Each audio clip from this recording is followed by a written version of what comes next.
అపోస్తలుడైన పౌలు తెస్సలోనిక సంఘానికి రాసినటువంటి మొదటి పత్రిక 4వ అధ్యాయము 14వ వచనం ఒకటి నేను చదువుతాను. గత వారము 13వ వచనాన్ని మనం ధ్యానం చేశాము. ఇప్పుడు 4వ అధ్యాయము 14వ వచనం. యేసు మృతి పొంది తిరిగి లేచినని మనము నమ్మిన ఎడల అదే ప్రకారము యేసునందు నిద్రించిన వారిని దేవుడు ఆయనతో కూడా వెంటబెట్టుకుని వచ్చును. ప్రార్థన. పరలోకమందున మా తండ్రి, పరిశుద్ధుడైన ప్రభువా, మీకు వందనాలు. ఈ ఉదయకాల సమయంలో మీ కృపాసనేతకు వచ్చిన నన్ను మమ్మల్ని మీ చేతులకు అప్పగించుకుంటూ మీ కుమారుడైన యేసుక్రీస్తు వారి ద్వారా చేసినటువంటి బలియాగాన్ని లేదా ఆ శ్రమను, ఆ పునరుత్థాన ఫలం గురించి మేము ధ్యానం చేస్తుండగా పరిశుద్ధాత్మ దేవుని యొక్క సహవాసం మాకు మీరు తోడుగా ఉంచమని, ఇక్కడున్న నీ పిల్లలతో మీరు మాట్లాడి వారి హృదయంలో కార్యం చేయమని యేసుక్రీస్తును నామములో ప్రార్థన అడిగి వేడుకొంచున్నాం తండ్రి, ఆమేన్. ప్రభునందు ప్రియమైన సంగమా, గత వారము 13వ వచనం ఏదైతే చదివామో ఆ వచనం యొక్క కొనసాగింపే ఈ యొక్క 14వ వచనం కూడా. ఈరోజు మన వర్తమానం పేరు మనందరి నిరీక్షణకు పునాది యేసుక్రీస్తు పునరుత్థానమే. మనందరి నిరీక్షణకు పునాది యేసుక్రీస్తు యొక్క పునరుత్థానమే. ఎందుకు నిరీక్షణ అనంటే, గత 13వ వచనంలో నిరీక్షణ లేని ఇతర వలె మీరు ఏం చేయకూడదు, దుఃఖపడకండి. మరి ఎందుకు దుఃఖపడకూడదు అన్నది ఈ 14వ వచనం మనకు సమాధానం చెప్తుంది. ఎందుకు దుఃఖపడకూడదు అన్న విషయానికి ఈ 14వ వచనం మనకి ఏం చెప్తుందంటే సమాధానం అనేది చెప్తుంది. కాబట్టి ఈ వచనం నిరీక్షణకు ఆధారాన్ని ఇస్తుంది. ఆ ఆధారం ఎవరంటే యేసుక్రీస్తు యొక్క మరణము మరియు పునరుత్థానము. యేసుక్రీస్తు యొక్క మరణము మరియు పునరుత్థానం. పునరుత్థానం అంటే యేసు ప్రభు వారు చనిపోయి తిరిగి లేచినటువంటి సందర్భం ఏదైతే ఉందో దాని పునరుత్థానము. ఈ వచనంలో కొన్ని ముఖ్యమైన విషయాలు మనం ధ్యానం చేస్తే మనందరికీ మరలా ప్రోత్సహించే మాట ఏంటంటే, మన నిరీక్షణకు ఆధారం ఎవరంటే యేసుక్రీస్తు. చూడండి, ఈ యొక్క 14వ వచనంలో మొదటగా యేసుక్రీస్తు మృతి పొంది తిరిగి లేచినని మనము నమ్మిన ఎడల అని రాయబడి ఉన్నది.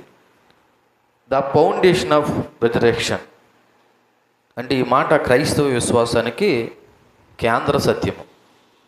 ఒక రకంగా చెప్పాలంటే ప్రాథమికమైనటువంటి సత్యం. ఏంటి ఇది? జరిగినటువంటి రుజువైన క్రియ, జరిగినటువంటి రుజువైన సత్యం. యేసుక్రీస్తు యొక్క మరణము జరిగింది, అలాగే పునరుత్థానం కూడా ఏమైంది, జరిగి ఉంది. ఇది నేటికి చరిత్రలో నిలిచినటువంటి ఏకైక సత్యము. ఎందుకు ఏకైక సత్యం అన్నానంటే, ఏ దేవుడును మరణించి తిరిగి లేచిన సందర్భం ఈ భూమి మీద లేదు. దానికి ఆధారం నేటికి కూడా జెరూసలేములో యేసు ప్రభు యొక్క సమాధి నేటికి కూడా ఏమైనదంటే తెరచి ఉంది. కాకపోతే కొన్ని చిదిలిపోయిపోయిన పరిస్థితిని బట్టి కొన్ని మోడిఫికేషన్లు చేసిన నిజానికి సాక్ష్యం అయితే ఇప్పటికీ కూడా యెరూషలేములో దేవుని యొక్క సమాధి తెరవబడినటువంటిది ఉంది. కాబట్టి ఇక్కడ యేసుక్రీస్తు ఆయన మరణించడం మాత్రమే కాదు, ఆయన 3వ రోజున కూడా తిరిగి లేచినాడు. ఆయన మరణించడం మాత్రమే కాదు, ఆయన 3వ రోజున కూడా తిరిగి లేచినాడు. ఇది చరిత్రలో నిరూపించబడినటువంటి సత్యము. యేసుక్రీస్తు మరణము పాపం పైన, మరణం పైన మరి విజయం సాధించాడు. యేసుక్రీస్తు యొక్క మరణం పాపం మీదను, మరణ శక్తి మీదను విజయము సాధించాడు. ఆయన యందు విశ్వాసం ఉంచిన మనకు కూడా మన మరణము కూడా ముగింపు కాదు. 13వ వచనంలో ఏం చెప్పబడింది? నిరీక్షణ లేని ఇతర వారు మీరు ఏం చేయొద్దు, దుఃఖపడకండి. ఎందుకు దుఃఖపడకూడదంటే, మన క్రైస్తవ మరణము ముగింపు కాదు, జస్ట్ ఒక విశ్రాంతి అంతే. జస్ట్ ఒక విశ్రాంతి. ఈ నమ్మకం లేకుండా క్రైస్తవ నిరీక్షణ ఏది ఉండదు. కాబట్టి మన పునరుత్థాన నిరీక్షణ మన మంచి పనుల మీద కాకుండా యేసుక్రీస్తు యొక్క పునరుత్థానం మీద ఆధారపడి ఉంది. ఇక్కడ మనం అందరూ గుర్తించవలసిన విషయం ఏంటంటే, రేపటి దినాన మనం పునరుత్థానం అయితే అది కేవలం మనం బ్రతికిన మంచి పనులను బట్టి కాదు, మన మంచితనాన్ని బట్టి కాదు, కేవలం మనం నమ్మిన ప్రభువైన యేసుక్రీస్తు తిరిగి లేచాడు కాబట్టి ఆ క్రమంలో క్రీస్తునందు విశ్వసించిన మనం కూడా ఏం చేస్తాము, లేస్తున్నాం కాబట్టి గమనించాలి. అయ్యో నేను భూమి మీద మంచిగా బ్రతికాను, అందుకే నా మంచితనాన్ని బట్టి నేను తిరిగి లేచానని అనుకోకూడదు. యేసుక్రీస్తు యొక్క పునరుత్థానం మీద మన పునరుత్థానం కూడా ఆధారపడి ఉన్నది. దానికి సాక్ష్యం ఏంటంటే, ఒకసారి కొరింథీయులకు రాసినటువంటి మొదటి పత్రిక 15వ అధ్యాయము 20వ వచనాన్ని ఒకసారి మనం చదివినట్లయితే, 15వ అధ్యాయము ఇప్పుడైతే నిద్రించిన వారిలో ప్రథమ ఫలముగా క్రీస్తు మృతుల్లో నుండి లేపబడి ఉన్నాడు. ఇప్పుడైతే, ప్రస్తుతానికి నిద్రించిన వారిలో చూడండి, యేసు ప్రభు యొక్క మరణాన్ని కూడా ఏ విధంగా పోల్చడం జరిగిందంటే నిద్రించిన వారితో పోల్చడం జరిగింది. ఇప్పుడైతే నిద్రించిన వారిలో లేదా చనిపోయిన వారిలో ప్రథమ ఫలం అంటే తెలుసు కదా, మొదటిగా తిరిగి లేచిన వారు ఎవరంటే మన ప్రభువైన యేసుక్రీస్తు మృతుల్లో నుండి లేపబడి ఉన్నాడు. అంటే దాని అర్థం ఆయన సమాధిలో లేడు, ఆయన 3వ దినాన తిరిగి లేచాడు. ఆయన లేవడమే కాదు, తండ్రి కుడి పార్శ్వాన కూర్చొని ఆసీనుడై మన కొరకు ఏం చేస్తున్నాడంటే విజ్ఞాపన చేస్తున్నాడు. కాబట్టి ఇక్కడ మనం అందరం గమనించవలసింది, దేవునికి, నిజమైన దేవునికి మరణం అనేది ఉండదు. మరి యేసుక్రీస్తు ఎందుకు మరణించాడంటే, మరలా చెప్తున్నాను, మన పాప శిక్ష భరించి మన దోషాన్ని క్షమించి మరణం మీద విజయాన్ని పొంది, ఇదిగో నా యందు విశ్వసించిన వారు కూడా నేను ఎలాగైతే తిరిగి లేచానో అలాగే మీరు కూడా లేస్తారు అని మనందరికీ గొప్ప నిరీక్షణ ఇవ్వడానికి తాత్కాలికముగా యేసుప్రభు యొక్క జీవితంలో మరణం అనేది చిన్న బ్రేక్, కానీ ఆయనకి మరణము లేదు, ఎప్పటికీ ఉండబోదు. ఎందుకంటే దేవుడికి జనన మరణాలు ఉండవు. రెండోది, యోహాను సువార్త 14వ అధ్యాయము 19వ వచనాన్ని కూడా మనం చదువుతాం. యోహాను సువార్త 14వ అధ్యాయము 19వ వచనంలో కూడా, అయితే మీరు నన్ను చూతురు, నేను జీవించుచున్నాను కాబట్టి మీరు కూడా ఏం చేస్తారు అంటే, మన ప్రభువైన యేసుక్రీస్తు మరణించి ఉన్నాడా, జీవించి ఉన్నాడా? దయతో మీరు అందరూ సమాధానం చెప్పాలి. వినండి శ్రద్ధగా. మన ప్రభువైన యేసుక్రీస్తు ఆయన సమాధిలో లేడు, మరణించి లేడు, ఆయన జీవించి ఉన్నాడు కాబట్టి మీరు కూడా ఏం చేస్తారంట, జీవిస్తారు. సో ఈ మొదటగా యేసు మృతి పొంది తిరిగి లేచినని మనము నమ్మిన యెడల, అంటే మన ప్రభువైన యేసుక్రీస్తు మరణం పొందాడు, ఆయన తిరిగి ఏం చేశాడు, లేచాడు. ఇది మనం ఏం చేయాలా, క్రైస్తవ బిడ్డలుగా మనం ఏం చేయాలా, నమ్మాలి. ఏం చేయాలి, నమ్మాలి. నమ్మడం అంటే ఏంటన్నది నేను లాస్ట్లో జ్ఞాపకం చేస్తాను. ఫస్ట్ మనం అందరూ ఇక్కడ గుర్తు చేసుకోవాల్సిన విషయం ఏంటంటే, యేసు ప్రభు వారు నిజంగా మృతి పొందారు, ఆయన తిరిగి లేచారు. అది దేవుని పిల్లలుగా మనం ఏం చేయాలి, నమ్మాలి. సరే, ఈ తెస్సలోనికీయులకు రాసిన పత్రిక 4వ అధ్యాయము 14వ వచనంలో యేసు మృతి పొంది తిరిగి లేచినని మనము నమ్మిన యెడల అన్న దానితో ఒక మాట అయితే, అక్కడ రెండో మాట అదే ప్రకారము అని ఉంది. ఇన్ ద సేమ్ వే, అదే ప్రకారము. ఏదే ప్రకారము? యేసు ప్రభు ఎలా మరణం పొంది తిరిగి లేచాడో అదే ప్రకారంగా ఇదిగో మనము కూడా ఒక రోజున తిరిగి లేస్తాము. అంటే ఒక రకంగా చెప్పాలంటే యేసుక్రీస్తు యొక్క పునరుత్థానము మనకు నమూనా అంటే ఏంటి తెలుసా, మోడల్ అంటే ఏంటి తెలుసా, మాదిరి. అంటే ఆయన ఎలాగైతే మరణించి తిరిగి లేచాడని నమ్ముతున్నామో అలాగే మనము కూడా ఈ భూమి మీద మరణించి ఒక రోజున ఏం చేస్తాము, తిరిగి లేస్తాము అనడానికి నమూనా ఎవరు, యేసుక్రీస్తు. ఒక రకంగా ఈ మాటలో దేవుడు మనకిచ్చే హామీ కూడా ఉంది. హామీ అంటే ఏంటి తెలుసు కదా, హామీ అంటే ఏంటి, మనకి దేవుడిచ్చే భరోసా. మీరు నన్ను నమ్మి చనిపోతున్నారు కదా, కాబట్టి మీరు ఏమీ బాధపడకండి, మీ మరణము నిద్రించిన వారితో సమానము, నేను ఎలాగైతే మరణించి తిరిగి లేచానో అదే ప్రకారము నన్ను నమ్మి చనిపోతున్న మీరు కూడా ఏం చేస్తారు, తిరిగి లేస్తారని దేవుడు మనకి ఏమి ఇచ్చాడు తెలుసా, హామీ ఇచ్చాడు. ఏమిచ్చాడు, హామీ ఇచ్చాడు.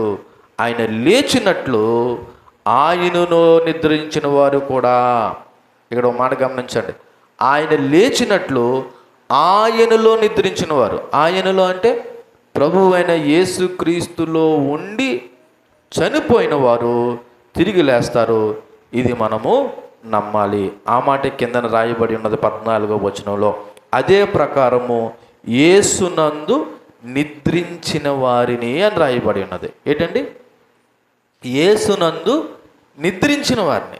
మరి మిగతా వాళ్ళు లేపడా? మిగతా వాళ్ళు అంటే ఎవరు? ప్రభువుని విశ్వసించలేనటువంటి వారు ఇంకా ఈ భూప్రపంచంలో ఎవరైతే ఉన్నారో వారిని లేపడా అంటే లేపుతాడు దేవుడు. అది రెండో రాకడ సమయంలో కాదు. రెండో రాకడ సమయంలో ఆయన లేపేది లేదా మరణం నుండి తిరిగి లేచేది ఎవరంటే కేవలము భూమి మీద ఉండగా ప్రభువును నమ్మి విశ్వసించి ఆయనలో జీవిస్తూ ఆయన కొరకు బ్రతుకుతూ ఎవరైతే కనుమూస్తారో నిద్రిస్తారో వాళ్ళనే దేవుడు ఏం చేస్తాడంటే రెండో రాకడ సమయంలో ఆయన ఏం చేస్తాడు? లేపుతాడు. మరి మిగతా వాళ్ళని ఎప్పుడు లేపుతాడు? అది తర్వాత మాట్లాడదాం, అది తర్వాత ప్రాసెస్. కానీ ప్రస్తుతానికి దేవుడు రెండో రాకడ సమయంలో ఎవరిని రెండో మారు తనతో పాటు తీసుకొని వస్తాడంట? యేసుక్రీస్తునందు నిద్రించిన వారిని, అంటే క్రీస్తులో విశ్వాసం ఉంచి మరణించిన వారు. మళ్ళీ జ్ఞాపకం చేస్తున్నాను, ఏంటండి? క్రీస్తులో విశ్వాసం ఉంచి మరణించిన వారు. ఇక్కడ ఒక మీకు ప్రశ్న, లేదా మీరు కూడా అనుకోవచ్చు, అలాగైతే మేము కూడా యేసుక్రీస్తులో ఏం చేసామండి? విశ్వాసము ఉంచాము, కాబట్టి మేము మరణిస్తే తిరిగి లేస్తామా అంటే, నిజంగా యేసుక్రీస్తునందు విశ్వాసించిన వారైతే మరణిస్తే తిరిగి లేస్తారు. కాకపోతే మీ విశ్వాసం ఎటువంటిది అన్నది ఒకసారి పరీక్షించుకోవాలి. ఈ రోజున విశ్వాసం అంటే ఏమర్థమైంది తెలుసా? యేసు ప్రభువును నమ్మాం కాబట్టి మనం ప్రార్థనకి వెళ్తున్నాము, మేము చర్చిలోకి వచ్చే పాటలు పాడుతున్నాము, ఒకవేళ ఇవ్వాల్సిన కానుకలు ఏమైనా ఉంటే ఇస్తున్నాము, కాబట్టి మేము ఎవరు నమ్మాము? యేసుక్రీస్తుని నమ్మాము అనుకుంటున్నారు. నిజానికి వాక్యము నమ్మడం అంటే ఏం చెప్తుంది అన్నది నేను లాస్ట్లో చెప్తాను. కానీ ఇక్కడ మనం జ్ఞాపకం చేసుకోవాల్సిన విషయం ఏంటంటే, క్రీస్తులో విశ్వాసం ఉంచి మరణించిన వారు యేసుక్రీస్తునందు నిద్రించిన వారు. అనగా క్రీస్తు ద్వారా రక్షింపబడి, ఎవరి ద్వారా రక్షింపబడి? క్రీస్తు ద్వారా మాత్రమే రక్షింపబడి క్రీస్తులోనే జీవిస్తూ క్రీస్తులోనే మరణించిన వారని అర్థం. మరలా జ్ఞాపకం చేస్తున్నాను, యేసుక్రీస్తునందు నిద్రించిన వారంటే క్రీస్తు ద్వారా రక్షింపబడి క్రీస్తులోనే ఉంటూ జీవిస్తూ క్రీస్తులోనే మరణించిన వారని అర్థం. ఇటువంటి మరణాన్ని క్రైస్తవ పరిభాషలో ఏమని చెప్పారంటే నిద్రగా వర్ణించారు. ఏం చేశారు? నిద్రగా వర్ణించారు. ఎందుకంటే ఈ భూమి మీద మనం మరణిస్తున్న మరణం శాశ్వత మరణము కాదు. ఏ మరణం కాదు? శాశ్వత మరణము కాదు. జస్ట్ శరీరానికి మాత్రమే మరణము. దేనికి మాత్రం? మనము సమాధి, మనిషిని తీసుకెళ్ళేటప్పుడు దేన్ని సమాధి చేస్తున్నాం?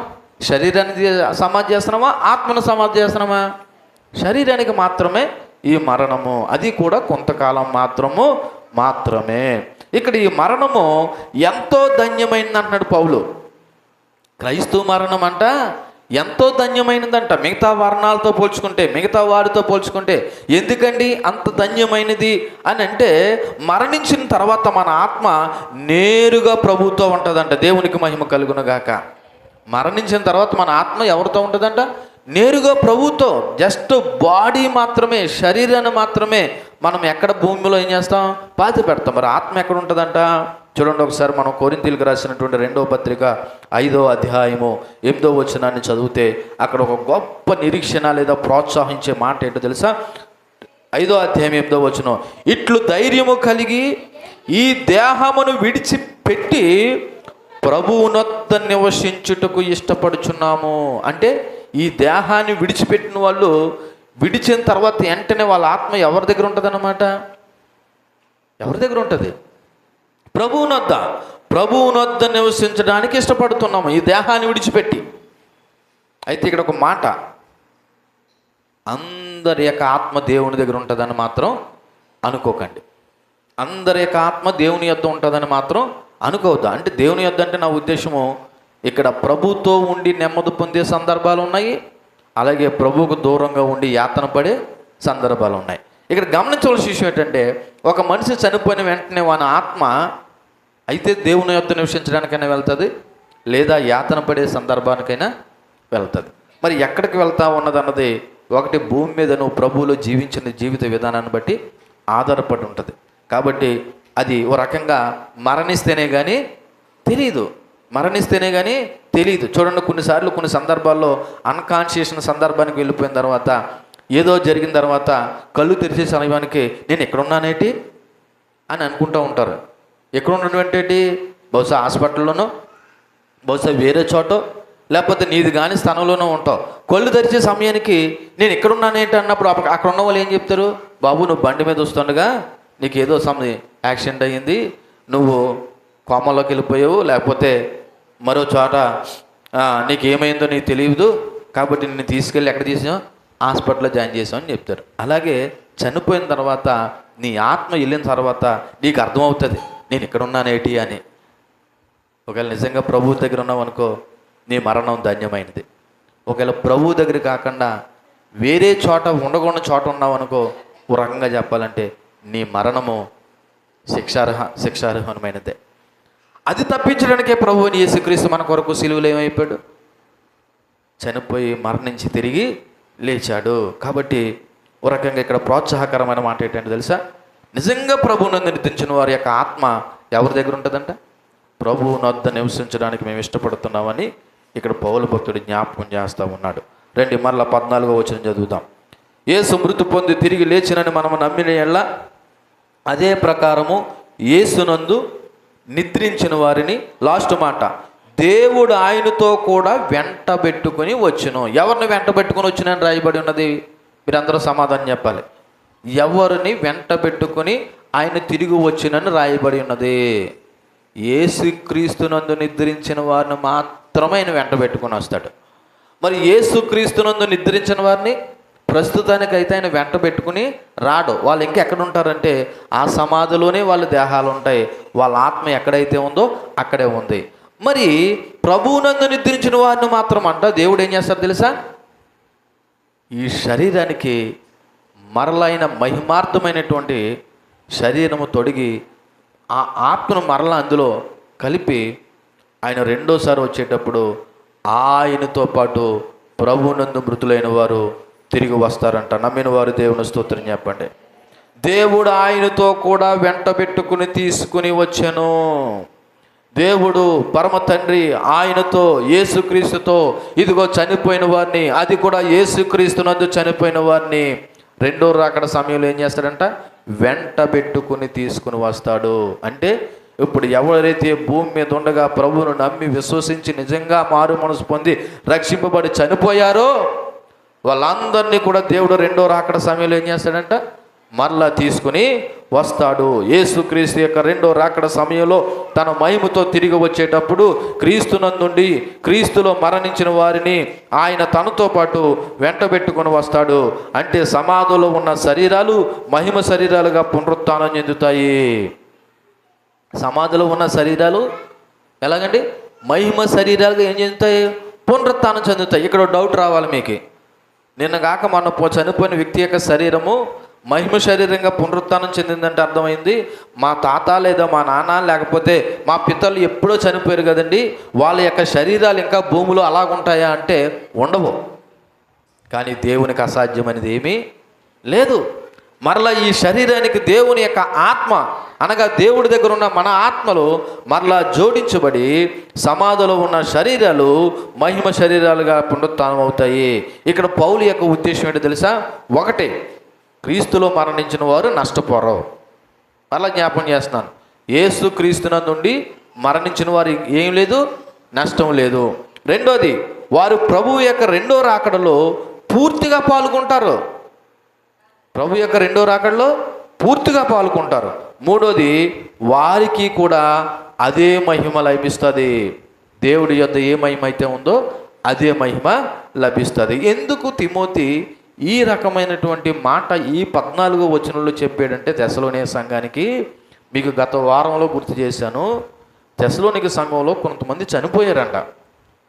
చనిపోతే ప్రభువు కానీ రెండో రాకడ త్వరగా వచ్చేస్తే మా చనిపోయిన వారి యొక్క విశ్వాసాల యొక్క పరిస్థితి ఏంటని ఈ బాధను ఎవరి దగ్గర చెప్పారంట? తిమోతితో చెప్పారంట. తిమోతి వెళ్ళి ఏం చేశాడు? పౌలుకి చెప్పాడు. అందుకే పౌలు వాళ్ళని ధైర్యపరుస్తూ, నా సహోదరులారా, నిరీక్షణ లేని ఇతర వల్లే మీరు బాధపడకండి.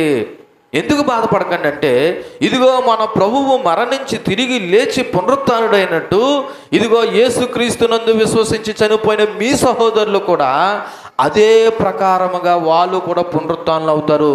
కాకపోతే ఎప్పుడు అవుతారంటే, ఆయన రెండో రాకడ సమయంలో క్రీస్తునందు మృతులైనటువంటి మీ సహోదరులను మహిమా శరీరంతో వెంటబట్టుకుని తీసుకుని వస్తాడు. కాబట్టి మీరేమీ బెంగపడకండి, వాళ్ళు పూర్తిగా దేవుని యొక్క మహిమ ద్వారా జీవించబడతారని వాళ్ళకున్న డౌట్ని లేదా వాళ్ళకున్నటువంటి సందేహాన్ని పౌలు ఈ పత్రిక ద్వారా తీర్చడం జరిగింది. అయితే ఈ వచనంలో ఉన్నటువంటి ప్రధాన సందేశాన్ని ఒకటి జ్ఞాపకం చేసుకుంటే, మన పునరుత్థాన నిరీక్షణకి ఆధారం ఎవరంట? మన శక్తి కాదు, మన నీతి కాదు, కేవలం యేసుక్రీస్తు మరణించి తిరిగి లేచిన చారిత్రక సత్యము. అంటే యేసుక్రీస్తు ఎప్పటికీ జీవిస్తున్నాడు కాబట్టి ఆయనను విశ్వసించిన వారు కూడా ఎప్పటికీ జీవిస్తారు. దేవునికి మహిమ కలుగును గాక. మన యేసు ప్రభు ఎప్పటికీ ఆయన ఏమి చేయన్నాడు? జీవిస్తూ ఉన్నాడు కాబట్టి ఆయన యందు మరణించిన వారు కూడా మరలా ఏం చేస్తారనమాట? ఎప్పటికీ జీవిస్తారు. ఈ మాట ఇందాక మనము యోహాను సువార్త 14:19 చదివాం. ఇదిగో నేను జీవించుచున్నాను కాబట్టి మీరును కూడా ఏం చేస్తారు? జీవిస్తారు. కాబట్టి ఈ నిరీక్షణ మనకి దుఃఖాన్ని ఒకవేళ తగ్గించకపోయినా నిరాశను మాత్రం తొలగిస్తుంది. దుఃఖం అంటే ఏంటి? చనిపోయినప్పుడు మన బంధువులను బట్టి మనం ఏం చేస్తాం? ఏడుస్తూ ఉంటాం లేదా?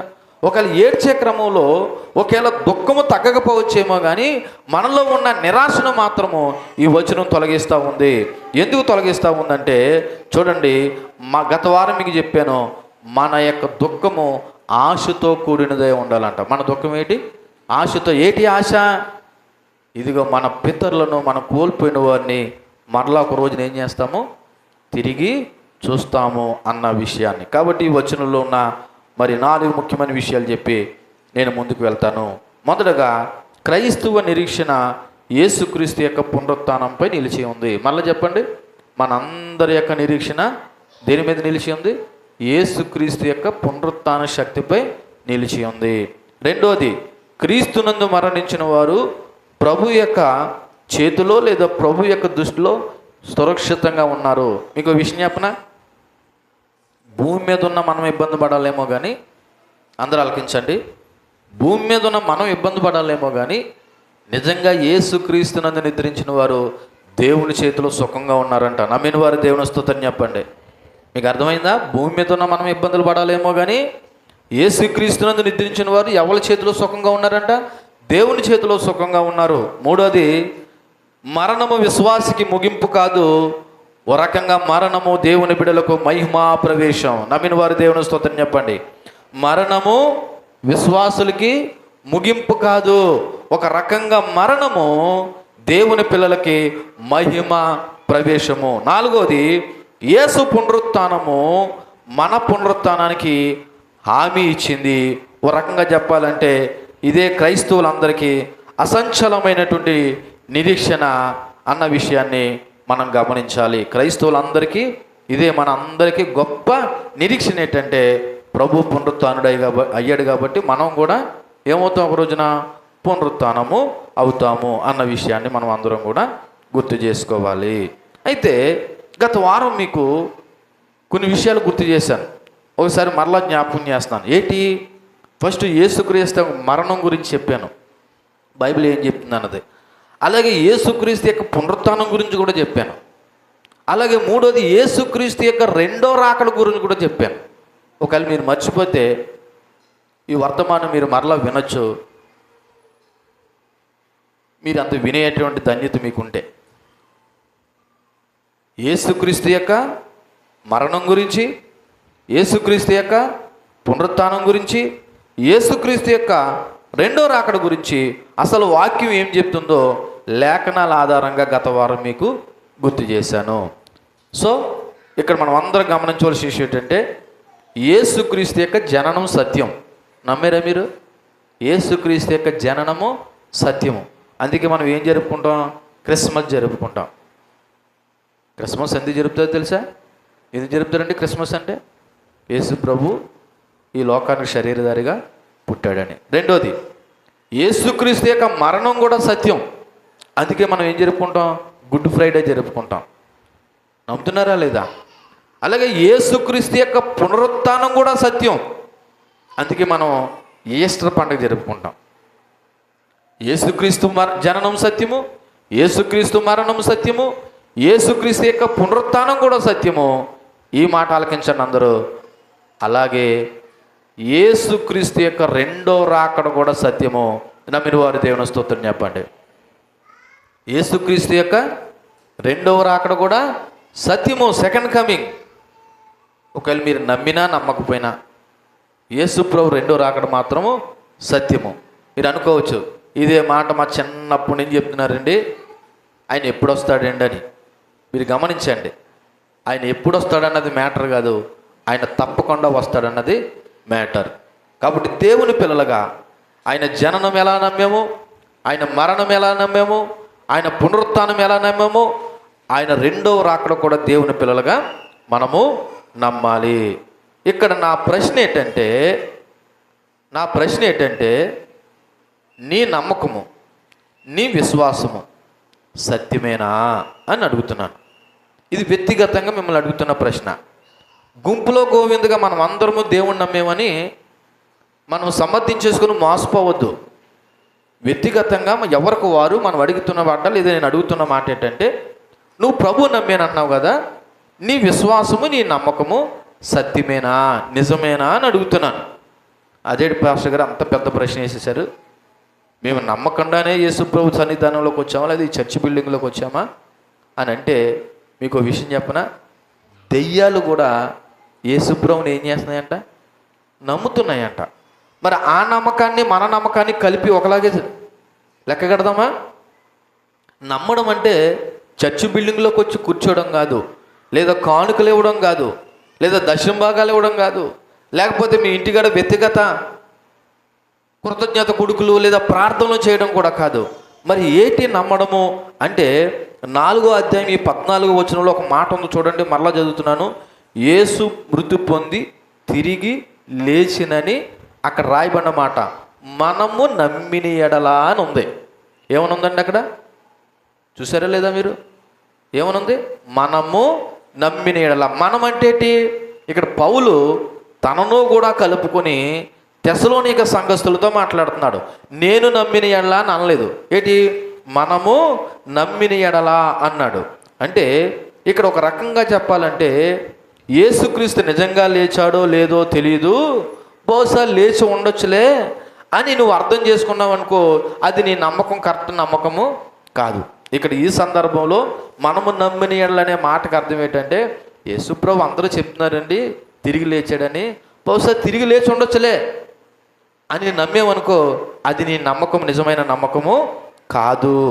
అయితే ఇక్కడ పౌలు మనం అనే మాట వాడడానికి గల కారణం ఏంటంటే, నేను మాత్రమే కాదు, మనము మాత్రమే కాదు, తెస్సలోనిక సంఘస్థులు మాత్రమే కాదు, క్రీస్తును విశ్వసించిన వారు అందరినీ ఉద్దేశించి ఈ మాట చెప్తున్నాడు.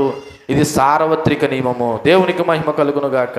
కాబట్టి క్రీస్తును విశ్వసించే ప్రతి విశ్వాసి కూడా ఈ సత్యాన్ని నమ్మాలి. అదే నిజమైన విశ్వాసం. ఏంటి సత్యము? మన ప్రభువు అని యేసుక్రీస్తు తిరిగి లేచానని నమ్మటం. కాబట్టి ఈ సత్యాన్ని నువ్వు నమ్మాలంటే ఫస్ట్ యేసుక్రీస్తు నమ్మటం ఏంటి నీకు అర్థం కావాలి. మళ్ళీ చెప్తున్నాను, ఈ సత్యము లేదా నువ్వు నమ్మావు అంటే యేసుక్రీస్తు నమ్మటం ఏంటో నీకు అర్థం కావాలి.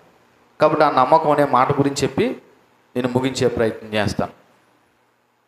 ఇక్కడ నమ్మిన ఎడల అనే మాట ఉంది కదా, నిజంగా మనము నమ్మేమా? నిజంగా ఇక్కడున్న మీరు అందరూ నమ్మేరే లేదో ఇప్పుడు మనం పరీక్ష చేసుకుందాం. మన రోగం వచ్చినప్పుడు హాస్పిటల్కి వెళ్తే ఏ పరీక్షలు చేస్తున్నారు? రక్త పరీక్షలు చేస్తున్నారు కదా. రక్త పరీక్షల్లో ఏ లోపాలు లేకపోయి ఇంకా బాధ అలాగా ఉంటే తర్వాత ఏం చేస్తున్నారు? స్కానింగ్లు చేస్తున్నారు కదా. ఎంఆర్ఐ స్కానింగ్ కానీ, సిటీ స్కానింగ్ కానీ, అబ్డోమోన్ స్కానింగ్ కానీ, రకరకాల స్కానింగ్లు ఉన్నాయి కదా. ఆ స్కానింగ్ల్లో రోగం ఏమైపోతుంది మనకి నిజంగా ఉంటే తేలుతుంది కదా. అలాగే ఈ పూట ఈ ఉదయకాల సమయమున ఇప్పుడు మనము మాట్లాడుతున్నా లేదా ధ్యానం చేస్తున్నా ఈ మాటల ద్వారా నిజంగా యేసు ప్రభువుని నమ్మేమో లేదన్నది మనకు అర్థమైపోతుంది. దయతో మీరు అందరూ మెలకుగా ఉండి ఆలకించాలని మనవి చేస్తూ ఉన్నాను. అయితే ఇక్కడ మనం జ్ఞాపకం చేసుకోవాల్సిన విషయం, యేసుక్రీస్తు అనే దేవుడు ఉన్నాడు. ఆయన మా ఇంట్లో వాళ్ళందరూ నమ్ముకున్నారు కాబట్టి నేను కూడా నమ్ముకున్నాను అంటే ఇది నమ్మకం కాదు. మళ్ళీ చెప్తున్నాను, ఈ భూమి మీద చాలామంది దేవుళ్ళు ఉన్నారు, అందులో యేసుక్రీస్తు అని కూడా దేవుడు ఉన్నాడు. ఆ దేవుడు నేను ఎలా నమ్ముకున్నానంటే మా అమ్మ నాన్నలు నమ్ముకున్నారు, వాళ్ళమ్మ నాన్నలు నమ్ముకున్నారు, అలాగే నేను కూడా నమ్ముకున్నానని అనుకుంటే కావ్య నీ నమ్మకం నిజమైన విశ్వాసం కాదు. ఓ రకంగా చెప్పాలి, నువ్వు చర్చ్ బిల్డింగ్లోకి ఎందుకు వచ్చావంటే మీ అమ్మమ్మోళ్ళు మీ ఇంట్లో వాళ్ళు నమ్ముకున్నారు కాబట్టి నువ్వు కూడా చర్చిలోకి వచ్చావు. ఒకవేళ మీ అమ్మమ్మోళ్ళు మీ ఇంట్లో వాళ్ళు వేరే దేవుణ్ణి నమ్ముకుని ఉంటే నువ్వు కూడా ఏం చేద్దు, ఆ దేవుణ్ణే నమ్ముదు. బహుశా ఇక్కడున్న నాతో సహా అలాగ నమ్మకంలో వచ్చిన వాళ్ళే చాలామంది క్రైస్తవులు. అర్థమైందా? చాలామంది క్రైస్తవులు మా ఇంట్లో పేరెంట్స్ ఎవరు నమ్ముకున్నారు? యేసుక్రీస్తు నమ్ముకున్నారు. కాబట్టి ఇప్పుడు పిల్లలుగా మేము కూడా ఎవరు నమ్ముకున్నాము? యేసుక్రీస్తుని నమ్ముకున్నాము అని అనుకుంటున్నారు, కానీ అది నిజమైన నమ్మకం కాదని ఈ ఉదయకాల సమయంలో మనం నేర్చుకోవాలి. మరి నిజమైన నమ్మకం ఏంటి పాస్టర్ గారు అంటే మొట్టమొదటి ప్రశ్న, అసలు యేసు ఎవరు? అసలు యేసు ఎవరు? ఈ భూమి మీద ఇంత దేవుళ్ళు ఉన్నారు కదా, ఇంతమంది దేవుళ్ళు ఉన్నారు కదా, అసలు యేసుక్రీస్తు ఎవరు అన్న సత్యాన్వేషణ నీలో మొదలవ్వాలి. మీకు అర్థమయ్యే భాషలో చెప్తున్నాను. మీరు ఎప్పుడైనా గుర్తుపెట్టుకోండి, మనం ఏదైనా కొనుక్కోవాలన్నా ఏదైనా ఒకటి తెచ్చుకోవాలన్నా ఈ రోజున మార్కెట్లో బోల్డ్ ఐటమ్స్ ఉన్నాయి. ఉదాహరణకి మొబైల్ ఫోన్ ఉంది, చాలా కంపెనీ మొబైల్ ఫోన్స్ ఉన్నాయి, కానీ ఏది పడితే అది కొనుక్కుంటామా? ఏది మంచిదో అది ఎంక్వైరీ చేసి కొనుక్కుంటాం. అలాగే ఈ రోజున మార్కెట్లో ఏదో ఒక నచ్చిన వస్తువు కొనుక్కోవాలనుకుంటున్నాం, ఏదో ఒక ఏసీయో ఒక ఫ్రిడ్జో లేకపోతే ఒక వాషింగ్ మిషనో, ఇది కూడా ఏది పడితే అది తెచ్చేసుకుంటామా? ఏం చేస్తాం? ఏది మంచిదో ఎంక్వైరీ చేసి తెలిసిన ద్వారా తెప్పించుకుంటాం. నేను కూడా అదే ప్రశ్న వేస్తున్నాను. ఈ భూమి మీద చాలామంది దేవుళ్ళు దేవతలు ఉన్నారు కదా, ఇప్పుడు యేసుక్రీస్తుని ఎందుకు నమ్ముకోవాలి అని నీకు తెలియాలంటే ఫస్ట్ అసలు యేసుక్రీస్తు ఎవరో నీకు తెలియాలి. దేవునికి మహిమ కలుగును గాక. మీకు ఈ ప్రశ్న రాకుండా మీరు యేసు ప్రభు మీద నమ్మకం ఎప్పటికీ రాదండి. మళ్ళీ గుర్తు చేస్తాను, ఇక్కడ ఉన్న చాలామంది మన తల్లిదండ్రులు నమ్ముకున్నారు కాబట్టి, మన పితరులు నమ్ముకున్నారు కాబట్టి మీరు కూడా యేసుక్రీస్తుని నమ్ముకుని ఆ బాణీలో చర్చి బిల్డింగ్లోకి వచ్చి మేము దేవుణ్ణి నమ్ముకున్నామని జబ్బలెగరేస్తున్నారు. కానీ ఇది నిజమైన నమ్మకం కాదు అనే విషయాన్ని ఎందుకు గుర్తు చేస్తున్నానంటే, కనీసం ఇప్పుడైనా ప్రభువైన యేసుక్రీస్తుని నమ్మితే అప్పుడు నిజమైన విశ్వాసం అవుతుందని చెప్పడానికి.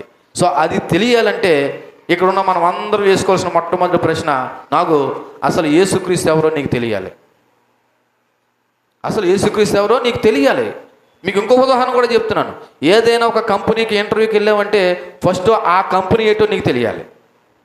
అది మందుల కంపెనీయా, సంచుల కంపెనీయా, లేకపోతే ఇంకో కంపెనీ తెలిస్తేనే ఆ కంపెనీలో నువ్వు పని చేస్తావా లేదా అన్నది నీకు అర్థమవుతుంది. అసలు యేసుక్రీస్తు ఎవరో తెలియకుండా నేను యేసు ప్రభువుని నమ్ముకున్నానంటే అది ఏమి నమ్మకం అంటారు? నన్ను అడిగితే అది అసలు సిసలైన నమ్మకము కాదు. యేసుక్రీస్తు ఎవరో నీకు తెలియకుండా నేను నమ్మానంటే ఓ రకంగా చెప్పాలంటే నీ నమ్మకము గుడ్డి నమ్మకం అని చెప్పాలి. అర్థమవుతుందా? మీకు ఇప్పుడు చేతిలో గుప్పు నిండా మాత్రలు తెచ్చి నూకలమ్మగారు వేసేసుకోండి అంటారు. వేసేసుకుంటారా? ఏమంటారు? బాబు అసలు ఈ మాత్రలు ఎందుకు ఇస్తున్నారు, దేనికి ఇస్తున్నారు, నాకు ఏ రోగం ఉందని ఇస్తున్నారు అని అడుగుతారు, అడగరా? కాబట్టి నేను గుప్పుడుతో ఇచ్చేసి చెప్పేసి నోట్లు వేసేసుకుంటారా? మరి ఈ రోజున యేసుక్రీస్తు ఎవరో తెలుసుకోకుండా యేసుక్రీస్తుని నమ్మేనని మీరు ఎలాగంటున్నారు? ఫస్ట్ యేసుక్రీస్తు ఎవరో మనకి తెలియాలి. రెండోది, ఆ యేసుక్రీస్తు మన కొరకు ఏం చేశాడో కూడా తెలియాలి. యేసుక్రీస్తు ఎవరో తెలియాలి. రెండోది, ఆ యేసుక్రీస్తు మన కొరకు ఏం చేశాడు అని ఎవరో చెప్తే కాదు, నీకు అనుభవం రావాలంటున్నాను. నీకు అనుభవం రావాలి. ఆయన ఏం చేశాడు, నా కొరకు ఏం చేశాడు, ఆయన ఏం చేశాడంటే ఏం చెప్తారు? అది రెండోది. మూడోది, మరి నేనేం చేయాలి? నేను కూడా ఏం చేయాలి? యేసుక్రీస్తు ఎవరో నీకు తెలిస్తేనే ఆయన ఏం చేశాడో నీకు తెలుస్తుంది. ఆయన ఏం చేశాడో నీకు తెలిస్తేనే ఇప్పుడు మూడోది నువ్వు కూడా ఆయన కొరకు ఏమి చేయాలో అర్థమవుతుంది. ఇక్కడ ప్రాబ్లం ఎక్కడొచ్చిందంటే యేసుక్రీస్తు ఎవరో తెలియట్లేదు, ఆయన ఏం చేశాడో కూడా క్రైస్తవ సంఘానికి తెలియట్లేదు. అందుకే ఈ రోజున క్రైస్తవ సంఘానికి కూడా నేనేం చేయాలన్నది విషయం కూడా తెలియట్లేదు. మీకు అర్థమైంది అనుకుంటున్నాను. చాలామంది మన పిల్లలు విదేశాలకు వెళ్తున్నారు. విదేశాలకు వెళ్ళిన తర్వాత అక్కడ ఏం చేయాలో తెలియకపోతే వాడు వెళ్ళడం వల్ల ప్రయోజనం ఏంటి? వెళ్ళినా ఎన్ని రోజులు వాడు ఎక్కడుంటాడు? కంపెనీలో వండుతారని? కంపెనీలో వండుతారా? దానికి సంబంధించినటువంటి ఏదో ఆఫీస్ ఉంటుంది కదా, ఆ ఆఫీసులో అలా పెడతారు. ఒరే బాబు, నువ్వేం చేయాలో తెలియకుండా ఇక్కడికి ఎందుకు వచ్చావు? ముందే తెలుసుకొని ఇక్కడ రావాలి కదా అని అంటారా లేదా? ఒకవేళ అక్కడ తిరిగిపోయినా తెలుసుకున్న తర్వాత అయినా ఏం చేస్తారు? కంపెనీలోకి తీసుకుంటారు. మరి ఈ రోజున యేసుక్రీస్తు ఎవరో తెలియకుండా, ఆయన ఏం చేశాడో తెలియకుండా నేను యేసుక్రీస్తు నమ్ముకున్నానంటే అసలు నువ్వు యేసుక్రీస్తు నమ్ముకుని ఏంటి ప్రయోజనం? అంటే మన వల్ల దేవుడికి ఏదో ప్రయోజనం అని కాదు. నేను ఎందుకు ఈ మాటలు జ్ఞాపకం చేస్తున్నానంటే యేసుక్రీస్తు నందు మృతులైన వారు అన్న మాట మనం చదివే కదా. ఇప్పుడు ఆ యేసుక్రీస్తు నందు మృతులు అవ్వడం అంటే ముందు మనం యేసుప్రభువుని నమ్మడం ఏంటన్నది తెలియాలి. అసలు మన దేవుడేటో మనకు తెలియకుండా, ఆ దేవుడు మన కొరకు ఏం చేస్తాడో మనకు తెలియకుండా అసలు మనం యేసుక్రీస్తుని నమ్మేమని ఎలా అనుకుంటాం? అందుకే ఈ రోజున క్రైస్తవ సంఘానికి ఏం చేయాలో అర్థం అవ్వట్లేదు. ఏమర్థమైంది తెలుసా? ఈ రోజున ప్రార్థన అంట, వెళ్ళొచ్చేద్దామంట. ఇదే నమ్మడం అయితే నువ్వు ఎప్పటికీ విశ్వాసవు కాదు. నువ్వు చేయవలసింది చాలా ఉంది. ఏం చేయాలి పాస్టర్ గారు అంటే కొన్ని విషయాలు మీకు జ్ఞాపకం చేస్తాను. యేసుక్రీస్తుని కేవలం నమ్మటమే కాకుండా ఆయనపై ఆధారపడాలి, ఆయనలో జీవించాలి, ఆయనలాగా బ్రతకాలి. యేసుప్రభువు నమ్మడం అంటే ఆయనపై ఆధారపడాలి, ఆయనలో జీవించాలి, ఆయనను అనుసరిస్తూ బ్రతకాలి. కాబట్టి ఈ మూడు మాటలు నేను జ్ఞాపకం చేస్తూ ఉన్నాను. ఫస్ట్ యేసు ఎవరు? యేసు ఎవరంటే కేవలం యేసుక్రీస్తు శారీరధారిగా వచ్చిన మనిషి మాత్రమే కాదు. ఆయన దేవుని కుమారుడు, ఆయన ప్రభువు, ఆయన రక్షకుడు. మీరు నమ్మండి.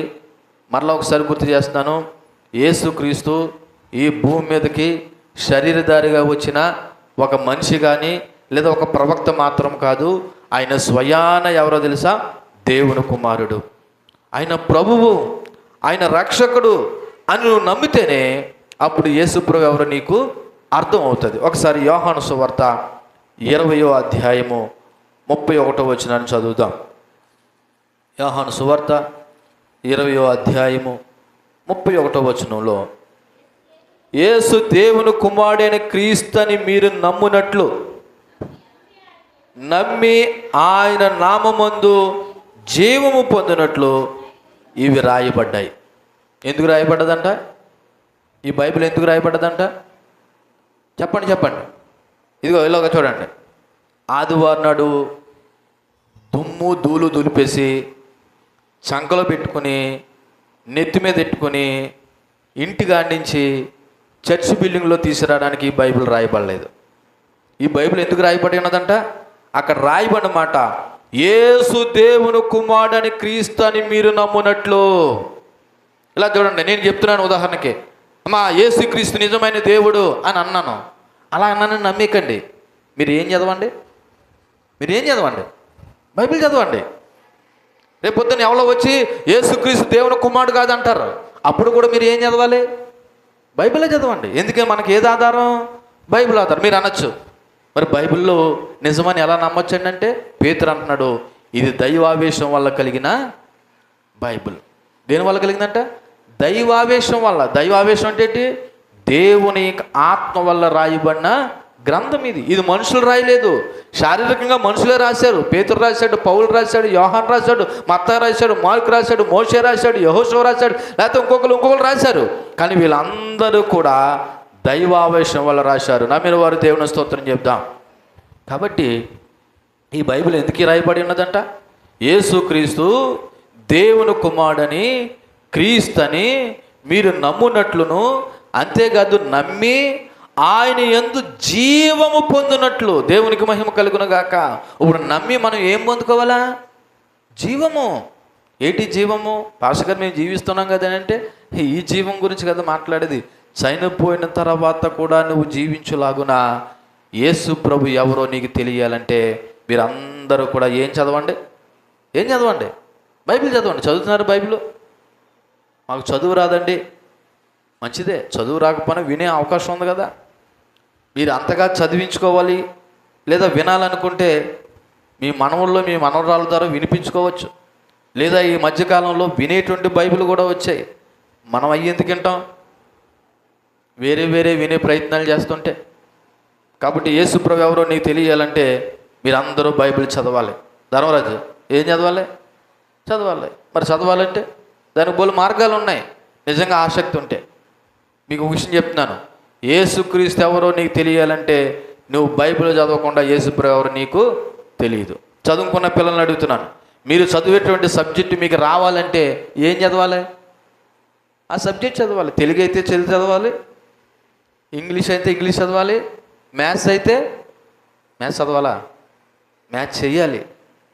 అప్పుడే నీకు ఆ సబ్జెక్ట్ వస్తుంది. అలాగే యేసుక్రీస్తు ఎవరో నీకు తెలియాలంటే నువ్వేం చదవాలి? బైబిల్ చదవాలి. చదవడం మాత్రమే కదా, ధ్యానించాలి. అప్పుడే యేసుక్రీస్తు ఎవరో నీకు అర్థమవుతుంది. ఇది మొదటిది. రెండోది, యేసు మన కొరకు ఏం చేశాడని అన్నాను కదా. యేసుక్రీస్తు మన కొరకు ఏం చేశాడంటే కొరింథీయులకు రాసినటువంటి మొదటి పత్రిక 15వ అధ్యాయము, కొరింథీయులకు రాసిన మొదటి పత్రిక 15వ అధ్యాయము 3వ వచనం చూస్తే, నాకు ఇయ్యబడిన ఉపదేశమును మొదట మీకు అప్పగించితిని, అది ఏమనగా చూడండి, లేఖనముల ప్రకారము క్రీస్తు మన పాపముల నిమిత్తము మృతి పొందెను, సమాధి చేయబడును. యేసుక్రీస్తు మన కొరకు ఏం చేశాడంట? లేఖనాల ప్రకారం అనగా దేవుని యొక్క చిత్త ప్రకారం మనుషులు చేసిన పాపము నిమిత్తము మన అందరి కొరకు ఆయన ఏం చేయబడ్డాడంట? మరణం పొందాడంట, సమాధి చేయబడ్డాడంట. మళ్ళా 4వ వచనం చదవండి, అదే లేఖనాల ప్రకారము 3వ దినాన కూడా ఆయన ఏం చేయబడి ఉన్నాడు? లేపబడి ఉన్నాడు. ఇప్పుడు చెప్పండి, మన దేవుడు ఇంకా సమాధిలో ఉన్నాడా? లేచిన దేవుడా? చెప్పండమ్మా, లేచిన దేవుడు. మరి ఇంతకీ ఆయన లేచి ఏం చేశాడంట? మనకి ఏం చేశాడంట? అసలు ఈ భూమి మీదకి వచ్చి యేసుప్రభు ఏం చేశాడంట? క్రిస్మస్ జరుపుకోనకు వచ్చాడు ఆయన? గుడ్ ఫ్రైడే జరుపుకోనకు వచ్చాడా? లేకపోతే ఈస్టర్ పండుగ జరుపుకోనకు వచ్చాడు ఆయన? నిజానికి అవి మనం జ్ఞాపకం చేసుకొని సెలబ్రేట్ చేసుకుంటున్నాం. కానీ దేవుని యొక్క ఉద్దేశము మన క్రిస్మస్లు చేసుకోవాలనో, గుడ్ ఫ్రైడేలు చేసుకోవాలనో, ఈస్టర్ పండుగలు చేసుకోవాలని కాదు.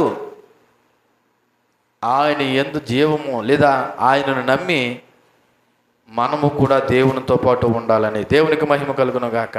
అందుకే మీ అందరికీ అర్థం కావాలని నేను గత క్రిస్మస్లో రాయించాను. ఏంటిది?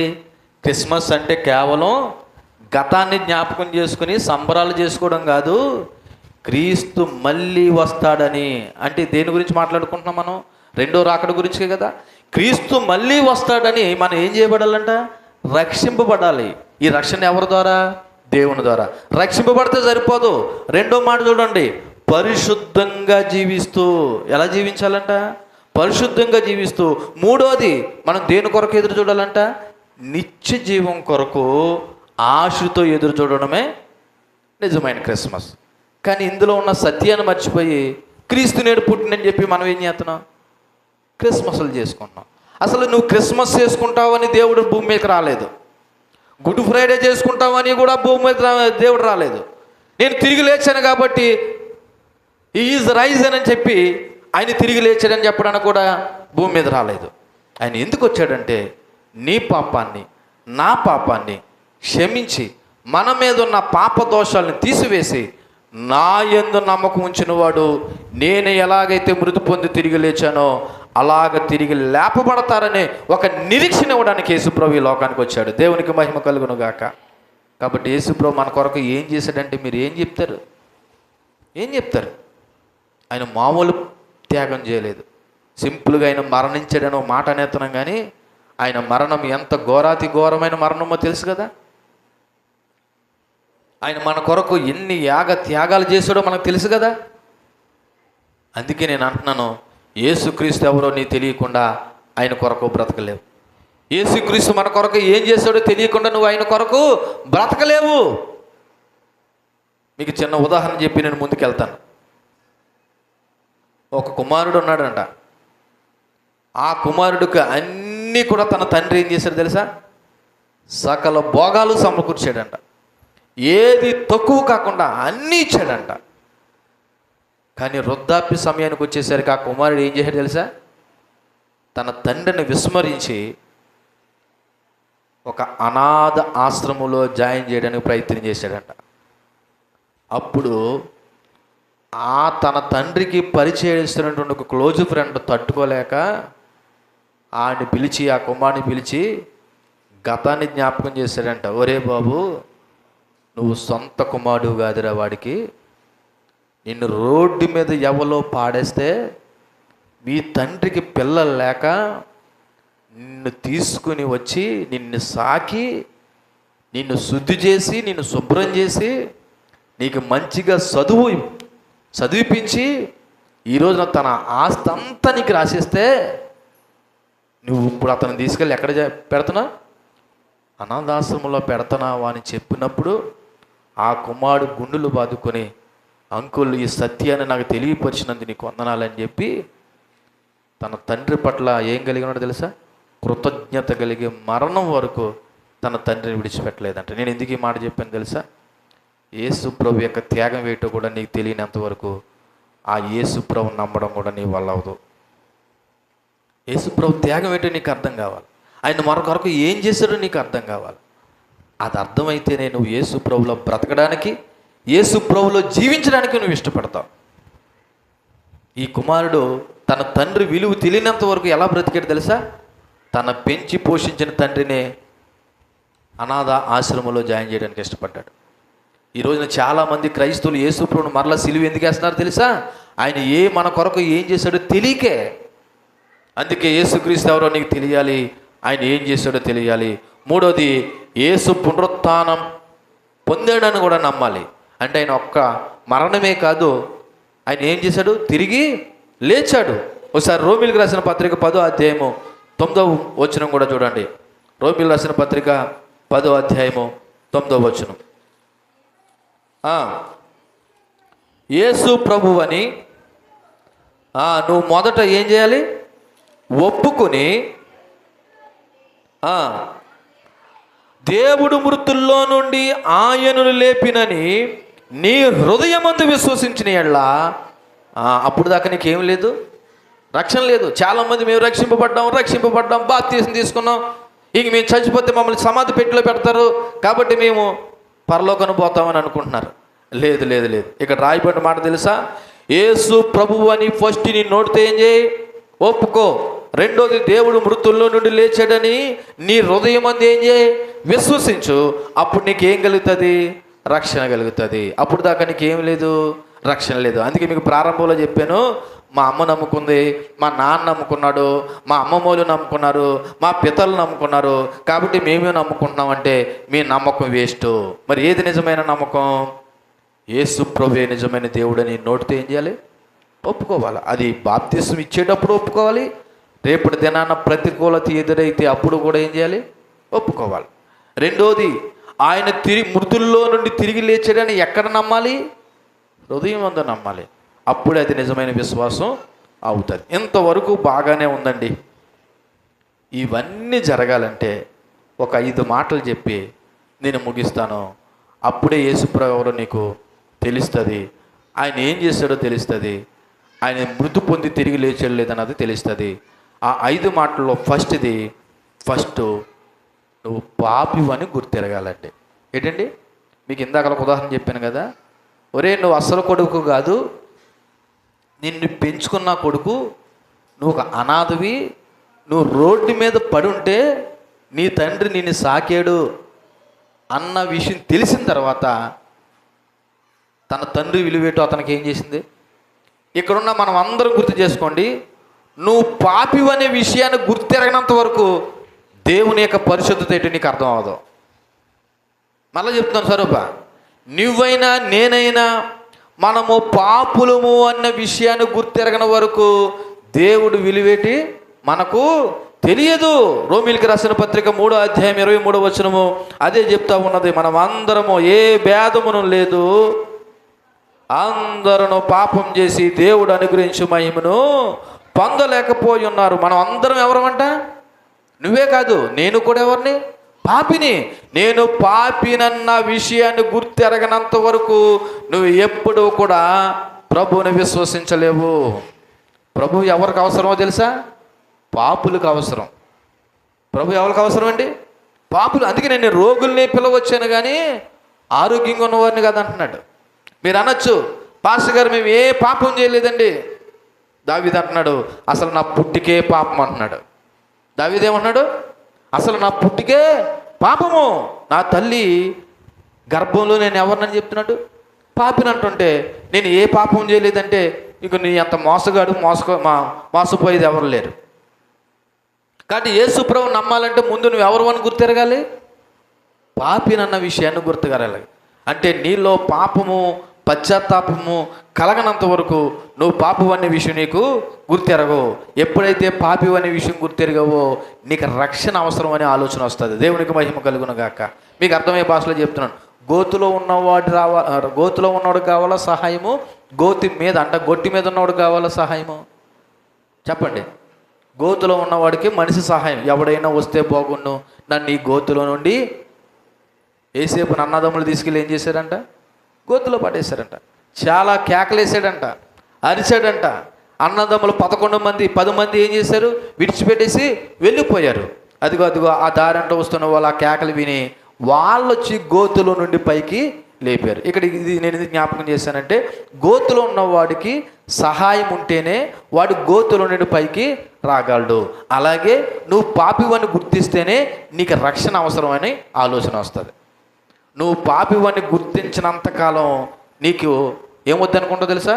నాకు రక్షణ అవసరం లేదు, నాకు దేవుళ్ళే అవసరం లేదని. అందుకే ఈరోజున చాలామంది నాకు దేవుడితో పనేటి పాస్టర్ గారు, నేనే దేవుణ్ణి అన్న ఫీల్ అయిపోతున్నారు.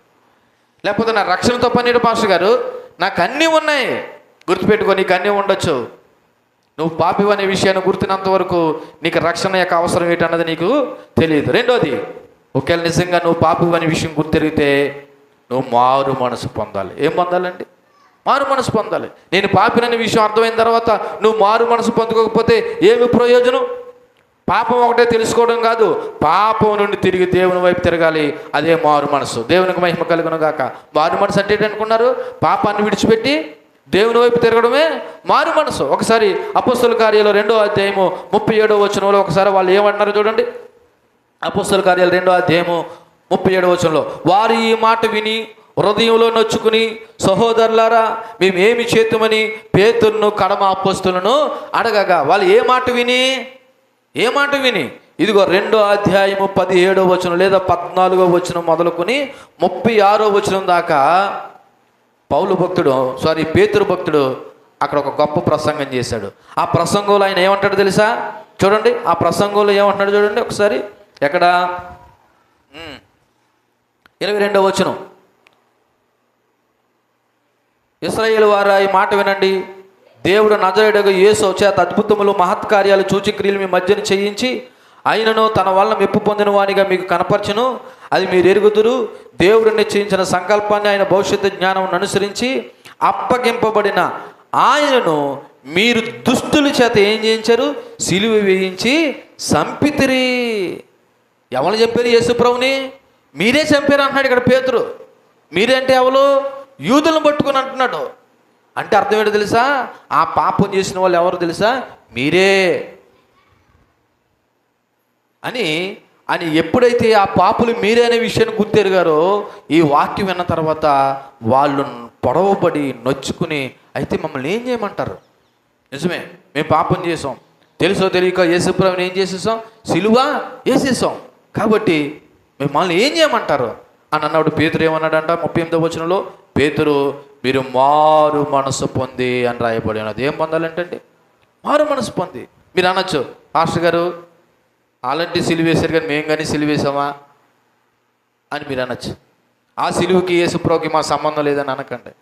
ఆయన ఆ రోజున యూదుల పాపాల నిమిత్తమే కాదు, అందరి పాపాల నిమిత్తము, ఆఖరికి మనిషి అన్న తర్వాత పుట్టబోయేవాడి యొక్క పాపాల నిమిత్తము యేసుప్రభు సిలువలో ఏం చేశాడు?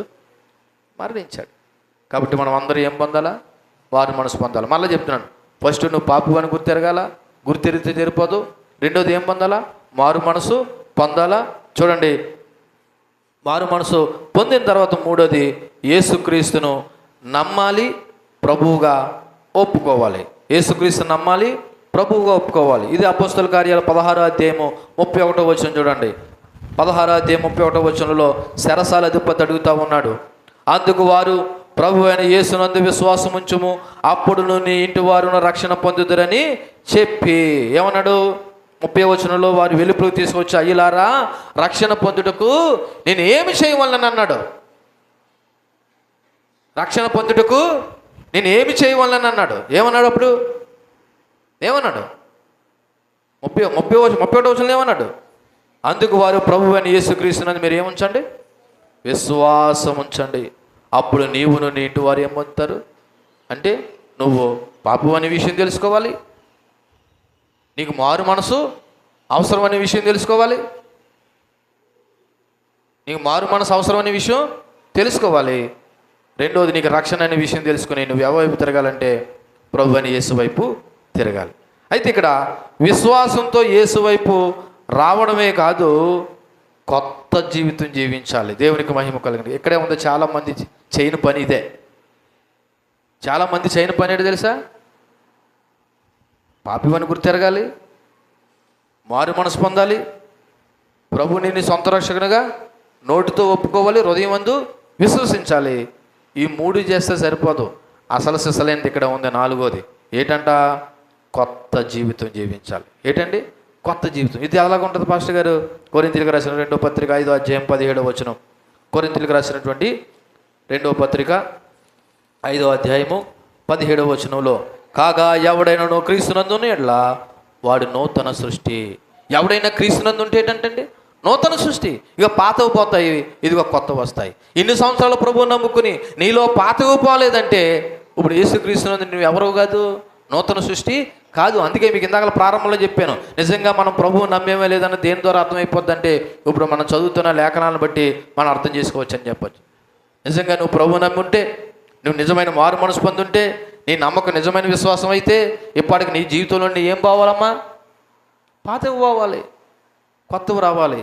ఇంకా పాతవి పోకుండా పాతవి అలాగే ఉంటున్నాయంటే ఇప్పుడు చెప్పండి, మన నమ్మకం నిజమైన నమ్మకమేనా? చెప్పండి అమ్మా. కాదు. అంటే ఇప్పుడు మనం ఫెయిల్ అయిపోయాం. అంటే ఇప్పుడు యేసుక్రీస్తు రెండో రాకడ సమయంలో వచ్చేటప్పుడు ఎవరిని తీసుకెళ్తాడు? క్రీస్తునందు మృతులైన వారు అనే మాట వాడాను కదా. క్రీస్తునందు మృతులు అవడం అంటే ఏంటి? ఇది కొత్త జీవితం జీవించడం. దేవునికి మహిమ కలుగును గాక. కొత్త జీవితము జీవించడం. ఆ కొత్త జీవితం జీవించడం అంటే ఇక్కడ కొన్ని మాటలు చెప్తున్నాను చూడండి. ఫస్ట్ పాపం నుండి బయటికి రావాలా. కొత్త జీవితంలో జీవించడం అంటే చెప్తున్నాను, ఎక్కడి నుంచి బయటికి రావాలా? పాపం నుండి బయటికి రావాలా. రెండోది దేవుని వాక్యాన్ని ప్రేమించాలా, చదవాలా, ధ్యానం చేయాలా. దేవుని వాక్యాన్ని ఏం చేయాలి? ప్రేమించాలి, చదవాలి, ధ్యానం చేయాలి. మూడోది ప్రార్థనలో ఎదగాలి. ఎక్కడ ఎదగాలి? ప్రార్థనలో ఎదగాలి. నాలుగోది ప్రేమించడం, క్షమించడం, పరిశుద్ధతలో ఎదగడం. నీకు ప్రేమ ఉండదు, క్షమించడం ఉండదు, పరిశుద్ధత ఉండదు. ఇది కొత్త జీవితం అంటే.